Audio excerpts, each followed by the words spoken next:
So yeah, anyway, thanks everyone for tuning in. I can see we've got quite a mix of people from all over the continent. And it's a great pleasure of me to invite my good friend Bill Sheppell to be a part of this. Okay. So Bill is a bit of a legend, actually. I met Bill for the first time in 2010. We were doing an arcade show in Uganda, in Kampala, and it was a pretty crazy experience because we had a very broken DNVC4 rig that kind of had to work for the show, and the vendor didn't have enough cabling to make it all work. But anyway, through a lot of perseverance, the show happened, and it was really an amazing um, mix, and I learned quite a lot from that experience. And yeah, we've stayed in touch ever since, and I've hooked up with Bill a couple of times over the years. So yeah, we're trying to run some webinars with our theme about insight, inspire, and instruct. I thought about having asking Bill if he would be here to give us some inspiration. So for those who don't know, Bill is yeah, kind of a legend who's mixing a lot of names you would have heard of. I think his current major gigs are with Bon Jovi and John Mellencamp, right? Yeah. And but he's worked. The last time I saw Bill was in Hong Kong 2 years ago. He was mixing Bruno Mars. So he's worked with Korn for many years, Rihanna. So like a wide range of experiences from all sorts of genres. Yeah, this is a kind of a very rare opportunity that even I get to speak to somebody with the kind of experience that Bill has. And yeah, so I prepared something. So yeah, Bill, why don't you tell us a little bit about your journey, your professional journey thus far, when you got into the industry and kind of the road you've traveled? Well, the basic thing is I started out wanting to be a rock star, like well, not every, but a big chunk of guys that turned into audio guys, especially, 35 years ago. Everybody thought they had a decent shot. So I was a guitar player and local bands as I was growing up, and I always had a job. So when the band needed to buy equipment so we could be heard, I would sign the notes. When the band would break up, I would pay off the bill. So I ended up with a small sound company when I was about 17. So I did a local sound company thing, and decided that that was really where I wanted to concentrate and felt that I would succeed. So then I, moved to Florida for a bit and worked for a larger company there, and then decided to go to an audio school for a little bit. And then I just made a leap of faith and went and did an internship at Shoko, which at that point, Shoko and Claire were the two companies, in North America, and I did an internship there at Shoko. They stupidly, I did it late summer, fall, when going into the slow season. But they asked me to stick around, and I worked in the spring, and I moved my little sound company down there with one of the guys who worked in the wood shop.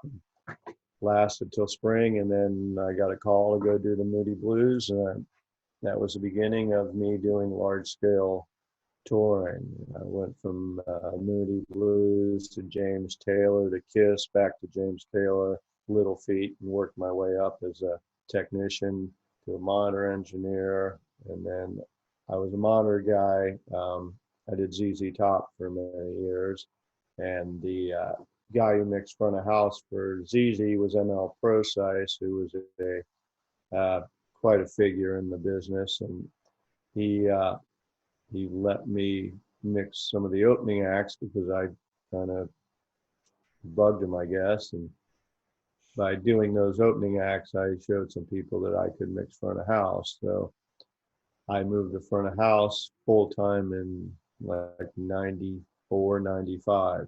And that's been the journey pretty much. Okay. So what was the first like major FOH tour you did? Major front of house gig. Well, that would have been Ministry. Sure.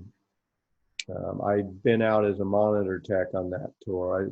I did 9 years with them, counting from the time I was monitor tech until I left mixing them. I went from monitor tech to monitor engineer, and then the front of house guy went away, and then it was offered to me, and from there I went to Korn and Weezer, Limp Bizkit, and I did a lot of the loud new rock stuff in the 90s. Yeah, that's quite a thing. So I mean, you mentioned you did obviously a lot of rock stuff and metal, and but obviously in recent years you've been working with a lot of pop artists and you know even some sort of pop rock stuff like Bon Jovi, whatever. What would you say is like a how do you adapt your skill and your ear to be sensitive to the artist's genre? I mean, what you need to do is really try to not think of what you think things should be. I mean, there's two ways to look at it. A lot of times I will, if I can get tracks, I will just mix, with not even listening to the band, just listen to the tracks and do a mix and see where I see it, and then really delve into, the band's, the artist's records and study that, break it down. I mean, I make notes, song structures, what the high point, see where I was, see where that is. And that helps me think about how I need to look at things moving forward. I mean, sometimes you put a mix together and it just seems right. I mean, the music just, does it on its own. Sometimes you see more production stuff. You've got to really pay attention to what they're doing uh, that way. But the main thing is to study it. I mean, throwing it up your own mix is interesting sometimes. Sometimes it's like, oh my God, I didn't quite get where I'm supposed to be. And then you really have to go, okay, this is what they're looking for. And, you're not always right. Um, but luckily, most of the time it's worked out for me. But that's generally how I figure out where things need to be. Study what I'm given, and the albums. Yeah. So how much communication do you as the front of house engineer usually have with musical director or band or artist directly? It depends, on the band, the organization. Like I've done John Mellencamp for 11 years now or something. And basically I was called, hey, what are you doing? Can you be on a plane today? John and his old engineer had a falling out. I got there, never met the guy, did a sound check. Everything was good. He was told it was good. I had the gig. And I didn't really talk to him for the rest of that tour. He's just not a guy who talks to, his crew a lot. He's a loner pretty much.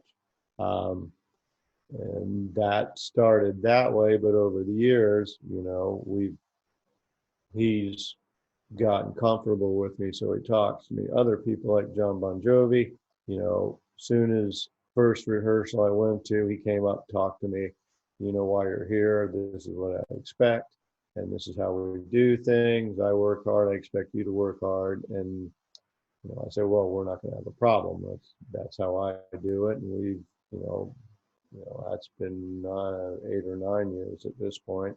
And he's very, communicative, and there's a lot of discussion. He'll, engage me during sound check. John Mellencamp does one sound check for every touring cycle. That's it. Wow. So it just depends on the artist. Like with Mellencamp, the band, the two guitar players are the kind of co-band leaders. I have a ton of interaction with them. We sound check every day without the singer, but everything goes to him, and the discussions, just like sometimes you have discussions with the singer or the lead person, and sometimes it's just a bit different way to work. Yeah, I mean, I know just after we met, or just before we met, rather, you had just come out of that whole Michael Jackson thing. Tell us a bit about that. Yeah, that was it. interesting story. Which parts do you want to How talk you got about? the gig, firstly, because I think that's a pretty cool part as well. Well, I had been finishing up a Guns N' Roses tour. It was probably the second to last or last show, and I just sent an email to a production buddy of mine. Said, "Hey, I'm winding this GNR thing down. Do you know of anything going on?" And he emailed me back the same day or next day. "Hey, what can you be in London on Monday?" And I said, "Yeah, what do you got?" And he said, "Prince." And I said, "Well, I've never been fired by Prince, so I'll take a shot at it." So I ended up going and doing that with him. He was a production manager on ZZ Top, and I was a monitor guy as a young engineer. And we, always kept in touch. They brought me into the Prince thing, which went pretty well.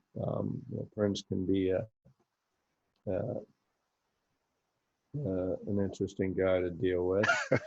So, I kind of proved I could deal with Prince. So a couple of years later, the same production manager calls me and says, "Hey, I got a gig." I'm like, "What is it?" He goes, "I can't tell you."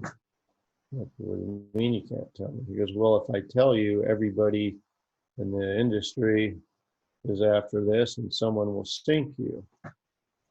And I said, "Well, it's kind of hard to take a gig not knowing what it is."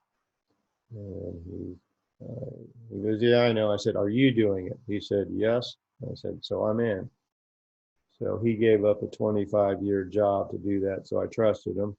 So I had to, at that point, take a leap of faith. That was fall.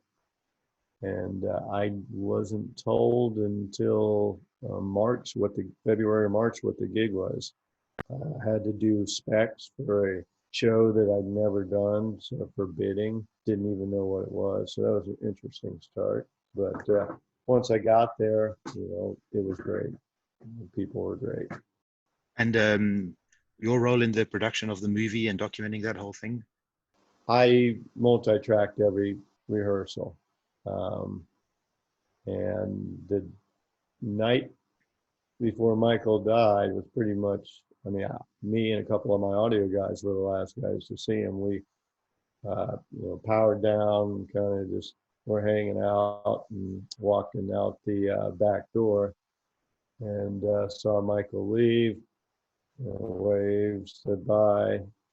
And next day came in and there was lighting guy programming behind me. He's like, "Michael's in the hospital." I'm like, "No way." He's like, "Yeah." I said, "Where'd you hear that?" And he said, "BBC." I'm like, "Oh, this might be real." But then I saw him. He was fine. I said, "It's fine." I watched him walk out. Anyway, we know how that day ended. So late morning, we got the final news.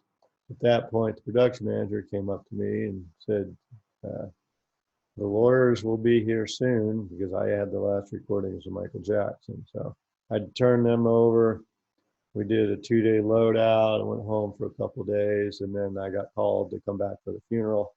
At that point, I knew there was going to be more. So I packed a big bag and came back to LA.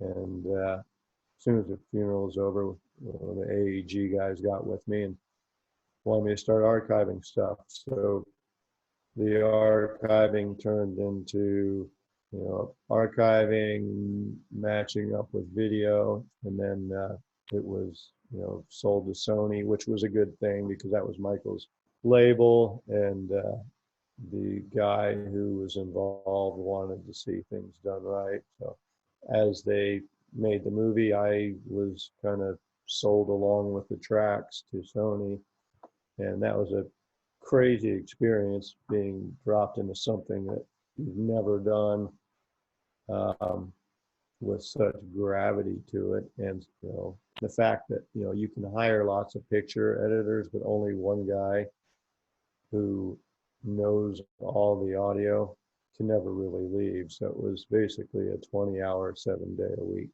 job till it was done. But I just got sucked in because, they needed me and I wanted it to be, as true to what he was trying to put forth in the end. Yeah, it's amazing that you had at least the skill to do something like that, because mixing a feature film is not an easy an easy thing. So Yeah, it was very interesting because I mixed most everything. I mean, the cool thing about it was the re-recording engineer. So when it got sold to Sony, they needed to have, a big hitter on there and be their audio guy. So they got Paul Massey, who done Walk the Line. So anyway, I didn't know how this guy was going to be, so I emailed him and he called me and I said, "Hey, I've never done this. How do you do a movie?" He goes, "Well, I've never done a live concert, so how do you do it?" And so right from the beginning, it was a very, good way of working because we both said, "Okay, this is what I need. This is what I need." And I said, "How many?" He goes, "How many tracks are you?" I'm like 110 right now. He goes, "Can you make it 52 and submix it?" So basically, I mixed everything in an office, that was converted to my studio, with a Mac and Pro Tools and some speakers, and I remixed the whole movie in 5.1.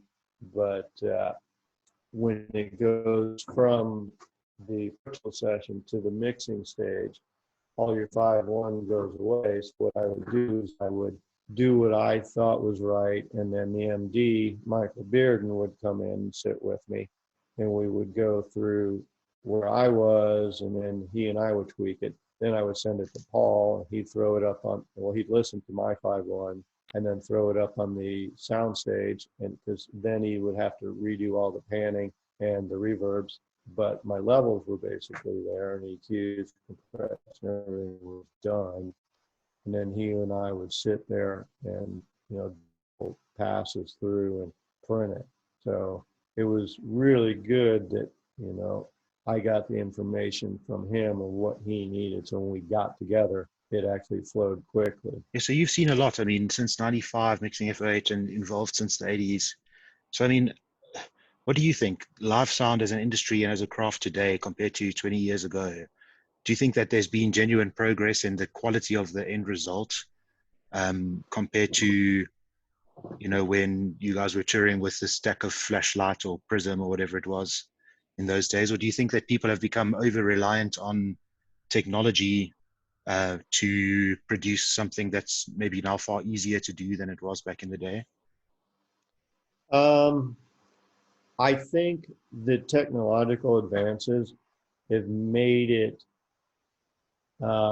easier to produce consistency, because then we got the tools to analyze rooms, try to, get things in a good starting spot, so you can build a mix, and work from that every day rather than, have to kind of wing it. I mean, speaker aiming, smart, sim, all the stuff, prediction software for your PAs. D&B has stuff, CPL and array processing that gives you, ways to make things more consistent. I mean, every PA is good these days. Nobody's making crap, really. There's a couple, but you don't see them generally. So I think that part has made it easier. But I remember, hearing ZZ Top mixed by ML being just unbelievable. When I was doing James Taylor, the engineer Benji Lefevre, English guy who mixed Zeppelin for years, like one of my main mentors. I mean, hearing James Taylor, I mean, that was amazing every night. And the consistency built by those guys was uh, was amazing, especially given the time. So I think it's become easier to produce it on a daily basis, but I think there were still great shows back then. Yeah. I guess that's where I stand on that question. I had a question from one of my colleagues before we started here, just to try and explain your process and approach to how you would lay your console out from a input processing side through to busing and then out to the left and right. Are you a subgroup guy, or does everything hit the left, Oh yeah. right, or how does that work? Yeah, I mean, I've definitely progressed over the years. The more that I've seen the since Pro Tools and people are mixing in the box. Being I did a movie in the box, um, you learn more of the studio stuff with the parallel compression and all that. I've seen that become, such a thing that live mixing has changed a ton. Moving that way. I mean, when I was younger, you just didn't do that. It was straight to left, right. I think, if you watch some of the badass studio guys and their online tutorials, everybody's thing is make the mix as good as you can before you start adding. Well, not everybody. Some people say mix into bus compression off the bat. It's just two schools. So, I'm more old school. I try to go more mixed left to right and then add the bus compression as a parallel thing, more on drums, and then on the audio group I bus guitars to, like on Bon Jovi I got two guitar players, separate groups, because one guy I need to control his dynamics a bit more, and another guy I want EQ to change on a few things. So those groups are more just for finishing touches on each player, but definitely bus compression, parallel bus compression on drums. And I tend to do a vocal group with no compression, bus compression, and then I'll do an all band, which is straight drums, parallel compressed drums, bass guitars, all the other stuff, with a bit of limiting on that, and then put that together to the left, right. And then sometimes I'll put something there, but nothing major, if anything. But yeah, it's definitely evolved over the years as, you mix in the box and, bring more studio type stuff to it. And are you doing most of the processing on board the console, or are you using Waves or UAD or? Um, it depends what it is. I mean, I, I have Waves, I have the UAD stuff. They're both great. Sometimes I will do, input processing with inserts, but not crazy. I mean, I find you deal, especially with latency issues, if you're adding too much, especially in drums and stuff, you end up chasing, you know, down your latency issues to make things cohesive again. On Bon Jovi, I'm using more input processing, Waves and in UA. Mellencamp, it's more organic and less. I was offered a gig mixing a band analog last fall. I was called, a band I did in the past, but I couldn't do it. But they're like, yeah, straight up XL4, all analog. And I wanted to do it just to not deal with latency and go old school. And I just couldn't do it because I had Bon Jovi on the schedule for this year, but nobody's doing anything right now. So Yeah. it was a good point, but I was really looking forward to that.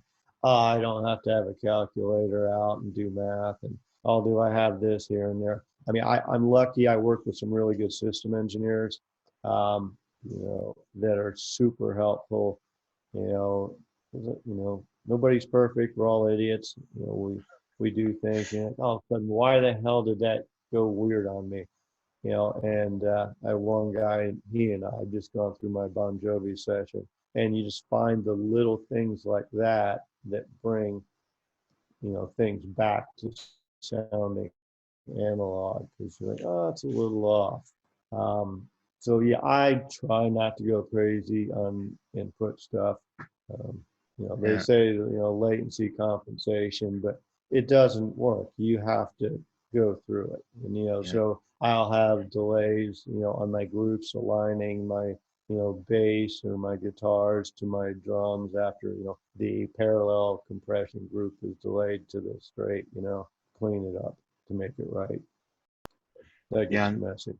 That's a lot of time that you need to devote in rehearsals to getting all of that stuff figured out, I guess. Yeah. There's a question there from Kapil. Studio mixing and live mixing is not the same. According to your experience, which do you enjoy or prefer? Is it studio or live? Well, I was a live guy being in a band and doing my band and then doing other local bands. I've kind of always been there. The studio thing when I was younger, I thought sitting in one room would drive me nuts, which it probably would have been. I find that I enjoying the studio stuff a bit more now. On the last Bon Jovi tour, John's studio guy, Obi, and I would take live recordings and go mix them in SSL rooms to put up on the internet broadcast. And that was really fun. So, I mean, I found that, I do enjoy that. I have not done studio tracking, other than stuff for myself. And, you know, so that might seem tedious, but I'm really enjoying studio mixing at this point. Yeah, I guess the touring thing is kind of exhausting, especially if you're doing a different city every night. So it takes its toll, I Yeah. guess. Yeah. I mean, I love mixing live shows. I mean, people say, do you get scared at the start of a show like everything's going to go to hell? I mean, it's not a scared. It's more, a nervous energy. You always wonder you're going to not open up the right VCA and after the intro starts. But, Yeah. it's exciting. And, when you get in the zone mixing a live show and it's over and you don't feel like you've done anything and all, but it's been a good, it's good, but you don't feel like it's been work. That's really enjoyable. Right. Estian is asking, I wanted to ask what console you prefer and why, or what console you prefer to use and why. Okay. Well, I use the Digico SD series. I use the 7 for Bon Jovi and Jackson and, big shows. Mellencamp is more of an organic, I'm only at like 60 inputs, so I use an SD10 there. Two reasons, a couple reasons I use that console. I mean, it's basically the same console, just a different surface. Um, it works really well, sounds good, super functional. You can do whatever you want, and I've been using them since they came out, so it's like my third arm. It's just there. Um, that's one reason. The other reason is the bands that I work for, because I've been there long enough. Um, I don't normally do band rehearsals. Um, so it's kind of hard to go start over a whole new thing when you don't have a real rehearsal. I mean, I can do it with tracks. I've checked out the SSL console. I thought it sounded good. I was in New York on Mellencamp, took tracks, went and demoed it. The guy kind of left me, and the guy from D&B, Janko, was with me. So Janko and I sat there for a couple hours, and it sounded great, but there were a few things that were bugging me, just, functionality things. Um, and at the end, the guy comes back in. He's like, "Oh, what do you think?" I'm like, "Well, it'd be great, but this is slow." He's like, "Oh, well, you could do this and that." I'm like, "Well, I wish you showed me that 2 hours ago." So I am definitely interested in trying the SSL out again. And the Yamaha PM10, I have engineer buddies who rave about it. I've had my hands on it. I'm interested in checking it out. And, uh, now would be a good time to do that kind of stuff because nobody's touring. Yeah. To go into a shop and say, "Hey, leave me alone, stay away. Just let me have my speakers and my tracks," and demo through that way, if I was to start another tour, I could. But I mean, those the SD is what I use, and those are the two that I'm interested in right now and Okay, trying. cool. So it's about functionality and familiarity more than any other thing at this point, I guess, for you. Yeah, and just lack of time to really try other stuff. Yeah, I guess at this level, I mean, gear is kind of secondary. I mean, you could have anything you wanted, I guess, for the kind of Yeah, I acts you're mean, touring with. you know, So people say, things sound great. And the thing is, I mean, all of those things sound good. It's like everybody saying, well, this PA sounds better and everything. It's all about who drives it. You yeah, can make a D&B rig sound great or horrible. Same with a K1 or anything. yeah, yeah. I see Janko is actually hanging out with us today as well. Hey, Uncle. So, but I see you've been running. Hey Bill, how you doing? I'm good, man. Good to see you. Running's going well. Yeah. Slowly progressing. Still working on that life vest here, but Yeah. Yeah. I've been on my bike. That's been my thing lately. I still remember us racing up the staircase. There. Yeah. It's always a good workout. Absolutely. Yeah. Keep everybody in shape that way. That would be system tuning in theaters for the people who don't know our joke. When Janko and I would go up and down the stairs in the theaters at different levels, we just run at full speed to get the workout in. It's fun. that was one of the very early shows with the ray processing, right? Was it still in Yeah. beta at that point? No, Yeah.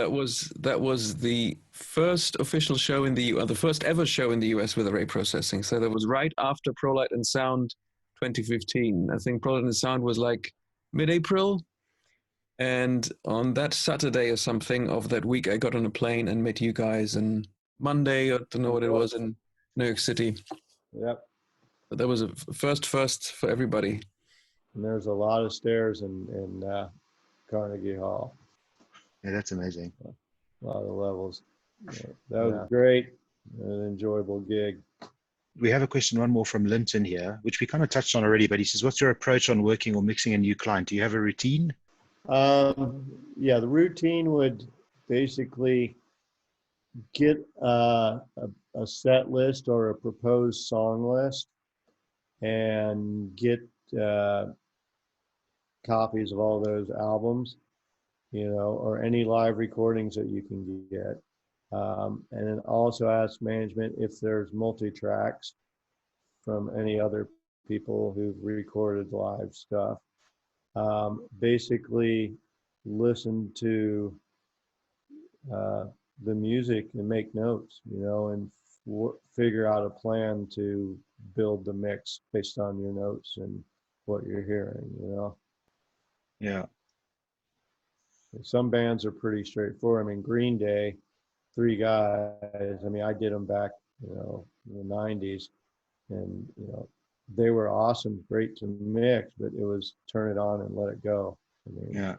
there was not a whole lot of, it was so stripped down punk, that was super good mixing because it was fun. And just how do you make this thing that what it's going to be sound better, not have to chase things and correct things and have so much layers of, things to fight through.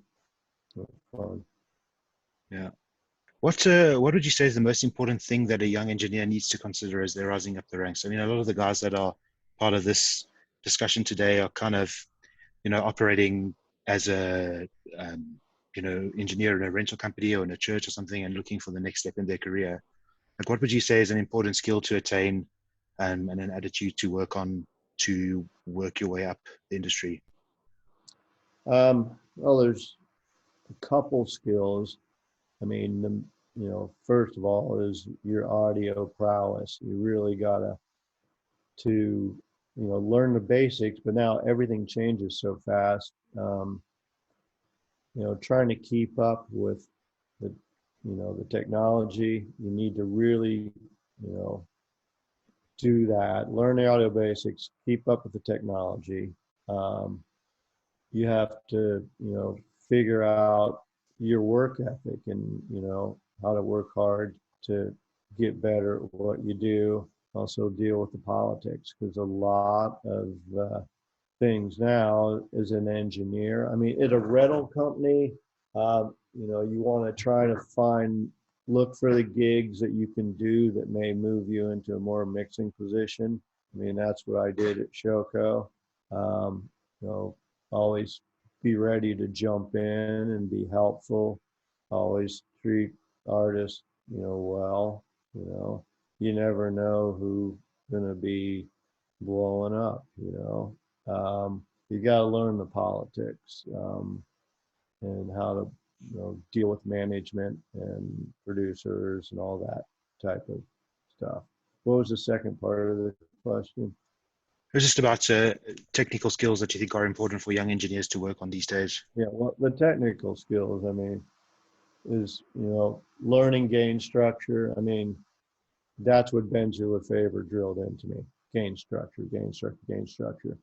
Is, you can't be just have a horrible gain structure and have a good mix. Yeah. I mean, and you have to figure out how to lay out your mix, control it, so you end up with a good gain structure, and don't over rely on toys. Figure out how to make the sources sound good too, as best you can. I mean, that goes back to anything that's, where the mic is and what it's on, and what mic you're using. And that's super important. Yeah. Yeah. What's next for you anyway? Have you got anything coming up as soon as this thing ends? That's the whole thing. Nobody knows what's going on. Bon Jovi canceled for the year. I'm hearing different things from different people in the industry.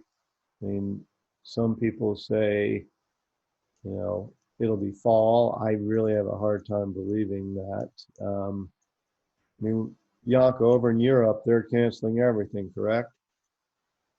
Yeah, in Germany, for example, all large-scale events, whatever that means, but certainly, stuff of the caliber you were talking about, are cancelled until end of August, and I have a hard time believing that that's going to be all of it. So currently, what the industry is doing, and probably not just in Germany, is figuring out what doesn't count as a large-scale event. So how many people that might be, and what kind of conditions apply. So you could still have culture, anything going on, because I think that is, the monetary and the humanitarian side aside, that's what people are starving of once all the sort of basic necessities of life are taken care of. So nobody really knows. Yeah.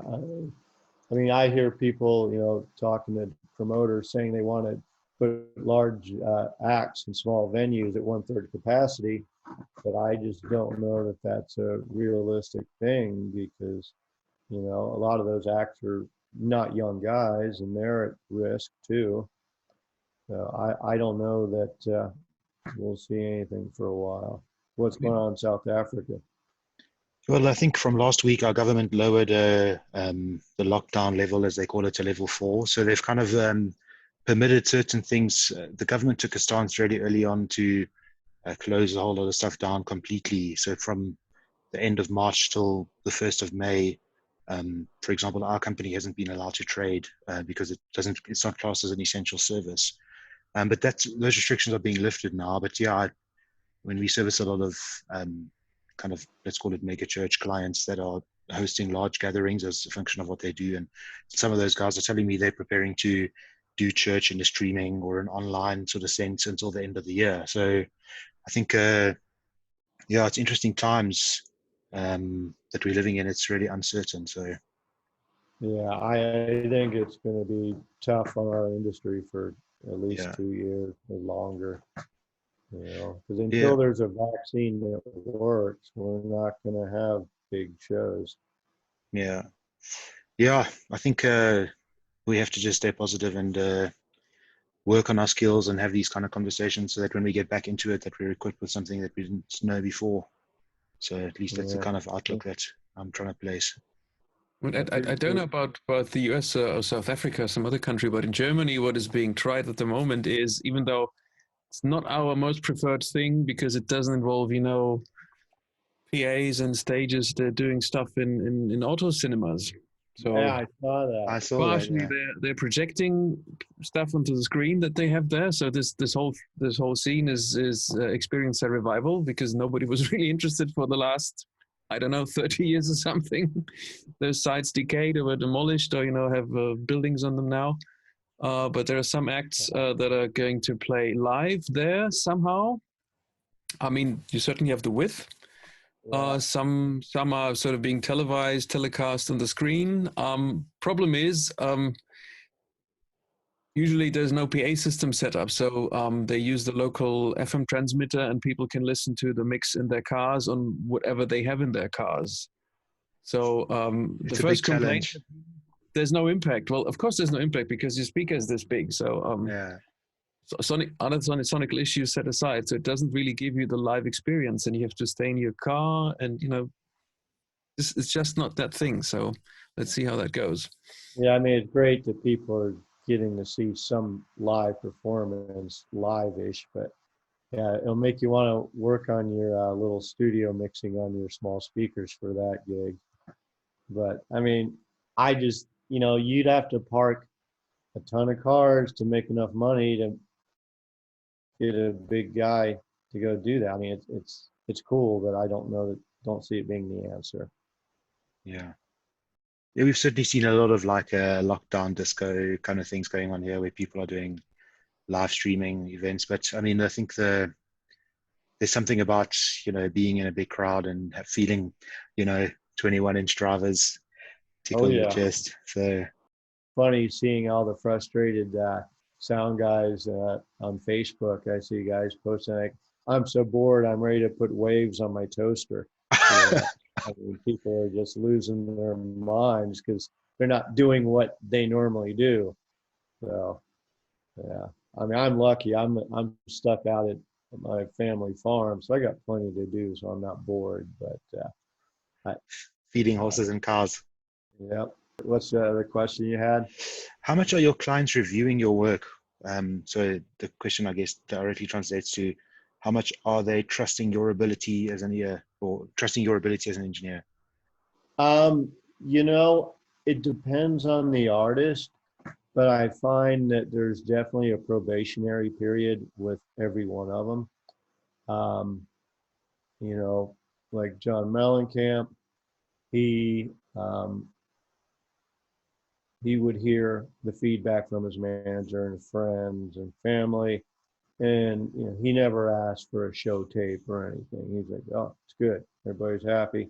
Um, it's good. Keep up the good work." When I started with Bon Jovi, John, you know, he was very definitive in the work ethic, and you know, the guy had been there before me. We'd been there like 9 years, um, so he had a level of comfort.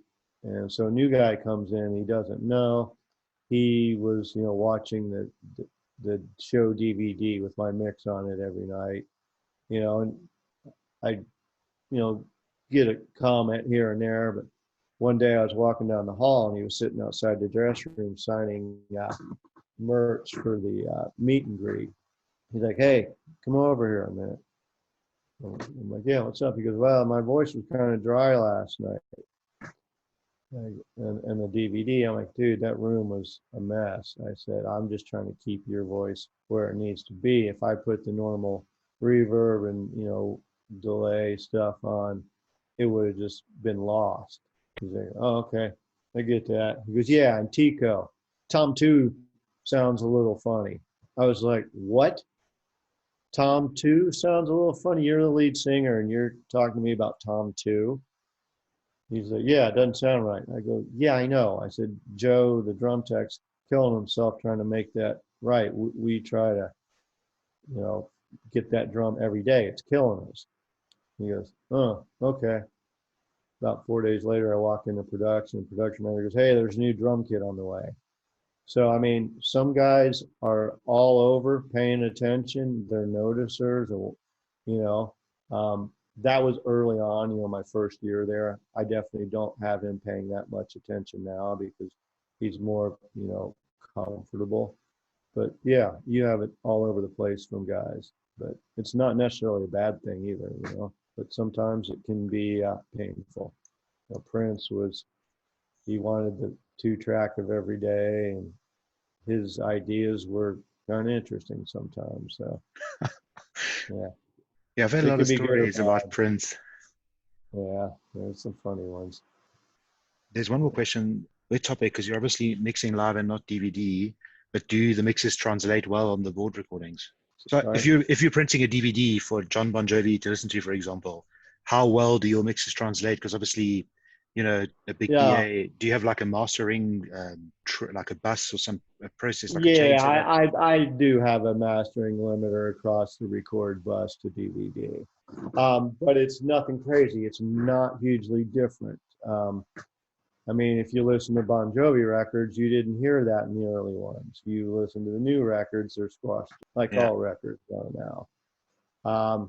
So I just try to have something that kind of keeps it in the pocket for that. But I mean, he's not looking at it like if you're going to mix like a live DVD, like I did this Korn, Sick and Twisted, and that was a long time ago. But as you're sitting there, I actually got to mix in the normal studio with analog tape, you know, on an SSL. It was awesome.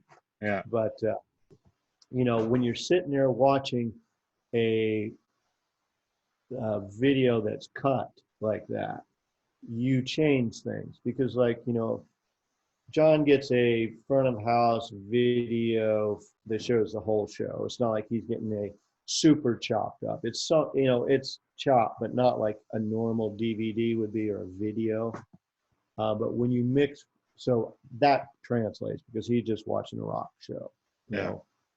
But like if you're mixing a DVD where you zooming in on the drummer when he's doing a roll, you definitely push that tom roll in that spot, you know, more than you would because the audio and visual have to excite together. for But sure. yeah, I mean, Yeah, I it's mean that brings an interesting question. Like in terms of PA tuning, are you, because obviously in my experience at least, the quality of the board mix depends quite heavily on the quality of the PA implementation.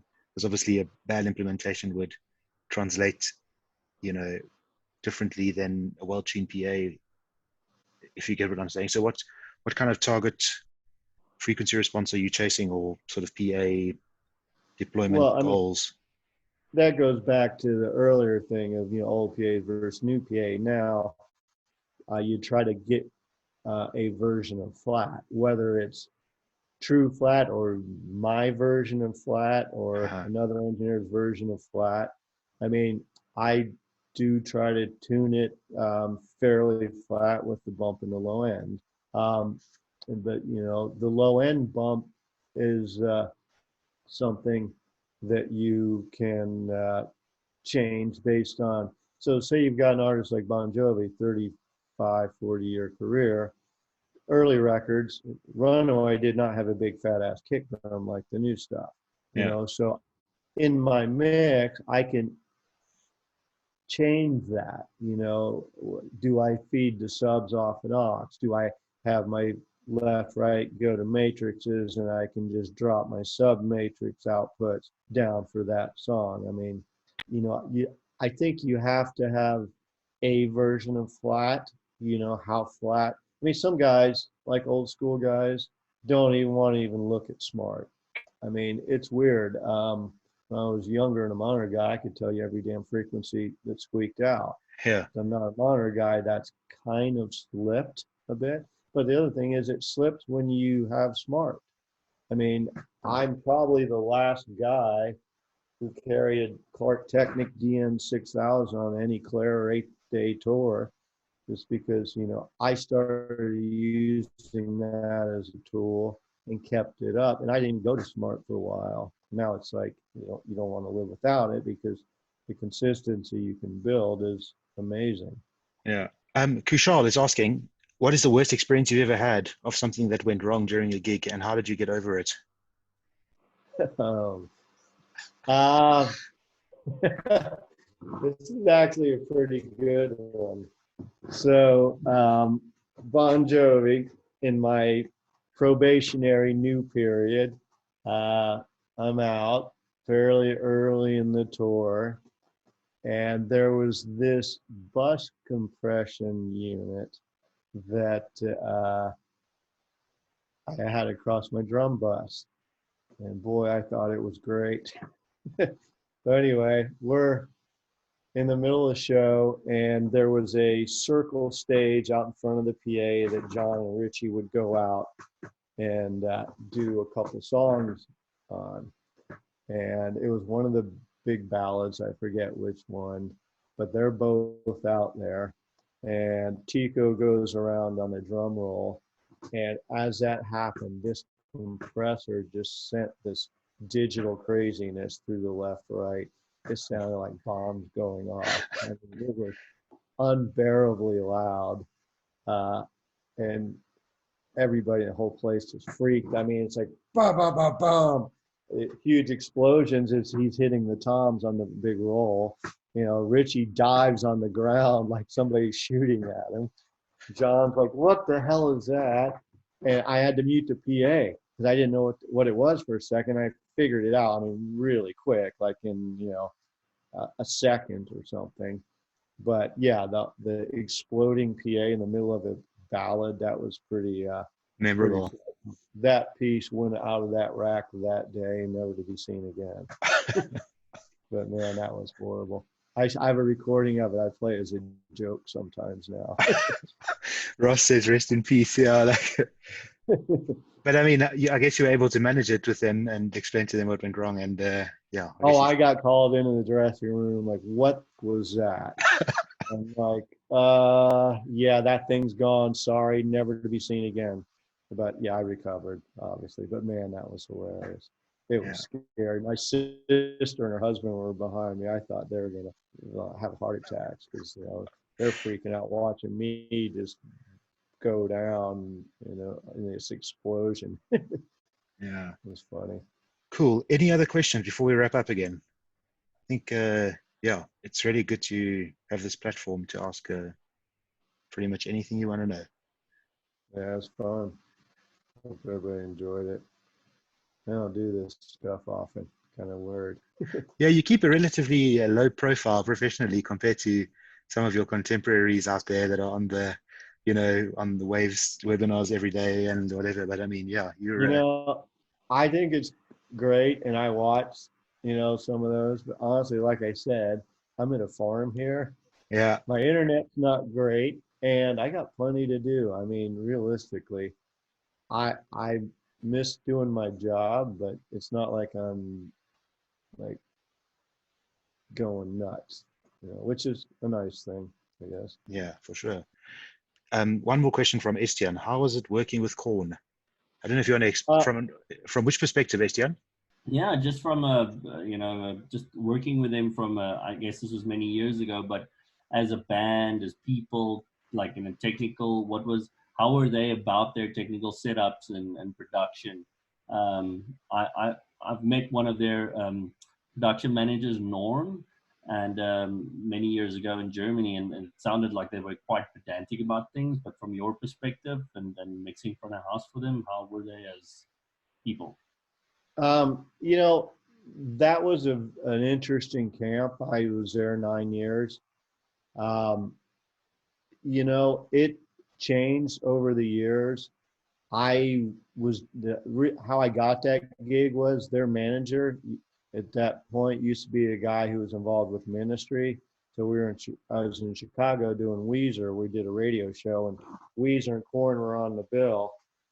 And I kind of heard Korn was blowing up. So I'm like, I gotta check these guys out. I went and watched them. I'm like, I don't know, you know, kind of all over the place, but yeah, whatever is interesting. And then 2 months later, the manager calls me and goes, hey, can you go do Korn for me? I'm like, yeah, whatever. So when I started with them, it was Life is Peachy. I mean, they were second album. I mean, they were blowing up huge. There was great things about that organization. I mean, the band was fired up. They wanted to do great. And they did a lot of things. I mean, we had like the Sick and Twisted tour, the stage and the PA for that. I mean, I still work with that lighting designer, and I look back on some of that stuff as really good work I'm proud of. I mean, it was a huge sounding show. It was for the time, the staging and the set and all that was very it felt highbrow for the music that it was. I was proud of a lot of that time. And then there was just like, that band went through its up and then its downs and ups and downs. There was a lot of partying in that camp. As we know, Head left the band and David's out, and so there was a lot of that stuff. I mean, we had guys that would come on that tour, and we just, I mean, I was there. Jim Hotel's probably the longest, but I was there a long time from the not beginning, but record two. And, we'd see guys come in, and I just see that the fact they're going to get caught up in the carnival atmosphere, and we, see them come and go and get canned or, just turn into messes, and just, they got corned. It was an interesting period. I enjoyed it. I think I mixed some good shows, especially for that genre. And my time ended. It was a little bit unhealthy, not for me. It was just a business thing, and kind of ended on bad terms for a while. But I did see the guys. I was doing SEAL walking through the airport in Montreal and walked by Jonathan, the singer. I go, "That's Jonathan." And I walked by, I'm like, "Hey." He's like, "Oh my God, is it you?" And we had a talk, like the first talk in like 8 or 10 years. And it was great. And Monkey was there, and, everything's good, It was an interesting time. I mean, a lot of stuff changed in everybody's lives in that time. I mean, so I don't know. I mean, that's my take. I mean, but they did spend money to do things right, to build good shows, to make, for the time, whatever video content they did was good. I mean, they tried to put on a good show, and I was proud of that part. So, long story, made long. Yeah. Yeah, so one more question from Linton. Have you ever had a situation where you had to work with an unfamiliar gear or mixer without any preparation for whatever reason? Oh, yeah. Yeah. I never used the Yamaha PM5000. I didn't have anything against it. It just never had to happen, and I never did. And then I was doing Justin Bieber. This was a long time ago when he was opening for Taylor Swift, and we were doing some weird thing outdoors in New York City, and the Digico was not delivered, and they brought me a 5D, and I had to figure it out immediately. But yeah, I got it done. But yeah, that was probably like, "Oh, you're gonna bring me a whole different console that I've never used? Oh, thanks." But yeah, that would be that one. Yeah. All right. Cool. So if there aren't any more questions, we'll try and wrap up for the third time. Janko, did you want to add anything more? I see you changed your background there to Carnegie Hall. I changed my background to something that Bill might recognize. Nice. I know that seat. Carlene's voice sounded really good up there. Yes, it did. Yeah, thanks. It was nice seeing you again here. So Thanks for coming. We locked down at home with some weird stuff going around in order to have a face-to-face. I don't know how that goes. Yeah, funny. Yeah, good seeing you, man. Hope to be allowed to come to Europe sometime soon. Yeah, if you get over the States, look me up. You go to DMB in Asheville at all? Occasionally. I mean, not at the moment, unfortunately. Just via telecast. But yeah. Well, if you do, man, my house is 4 hours from there, my real house. So keep it in mind. Get some good running through the trails. Noted. Thank you. Yeah.